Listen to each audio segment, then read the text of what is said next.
Now let's talk about coverage, because one aspect that the Sora 70 excels at is cleaning every section of your pool. Not only is it cleaning the floors, the walls, the water line, it is the first pool robot I've ever used that actually cleans the stairs and the Baja shelves.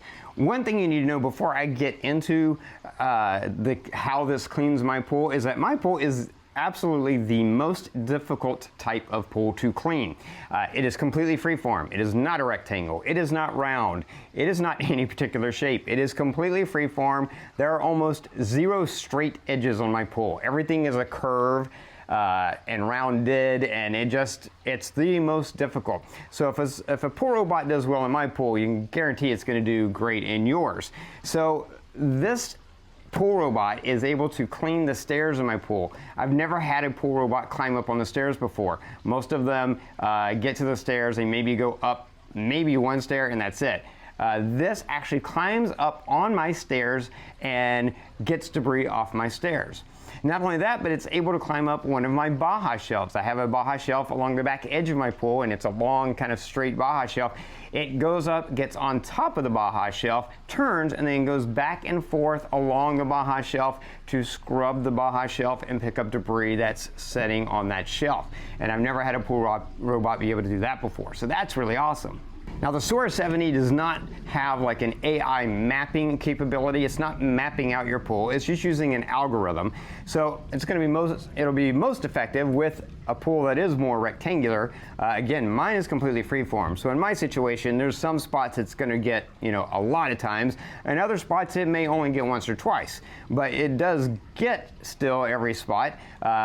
Even in my pool, which is again very difficult. Now I do have two Baja shelves in my pool, and while it did clean the back one, which is along the one straight wall in my pool, the other one is very, very curved, and it did not get up on top of that one and clean that one. Another thing that it didn't do is, even though it got up on the Baja shelf in the back and cleaned that Baja shelf itself and cleaned the stairs, it did not get the walls and the water line above the Baja shelf or the wall and the water line right above the stairs. But that being said, I will say this is a brand new robot, and I know Beatbot is dedicated to continually improving it with firmware updates. So my guess is there are going to be a few little things like that right now that will most likely be addressed in future firmware updates. So I have every confidence that probably in a few months, with a few more firmware updates, it'll be able to get those things as well. One thing I did notice about the Sora 70 is there's this the curved corner of the Baja bench. It did get stuck on that.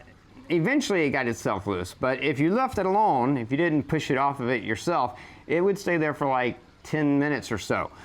So again, I think that's something that'll probably be fixed in a future firmware update, but just something to be aware of. If you have something, a corner edge like that, it can get a little bit stuck on there just for a few minutes. Now, another one of the things I do love about the Sora 70, and any great pool robot has to have this, is that it doesn't just pick up debris and stuff, it is scrubbing your floors. It has these great brushes on the front and back, and those are spinning, and they're scrubbing the floors, they're scrubbing the walls, they're scrubbing the water lines, your stairs, the Baja shelf, everywhere it goes, it is scrubbing, and that helps to make sure you're preventing any type of algae from attaching to your walls and growing. Very important to keep a clean pool is that scrubbing, which normally you'd have to do by yourself with a brush. But when you have a robot like this, you don't have to, because it's scrubbing the entire time it's cleaning, which is another great feature of it.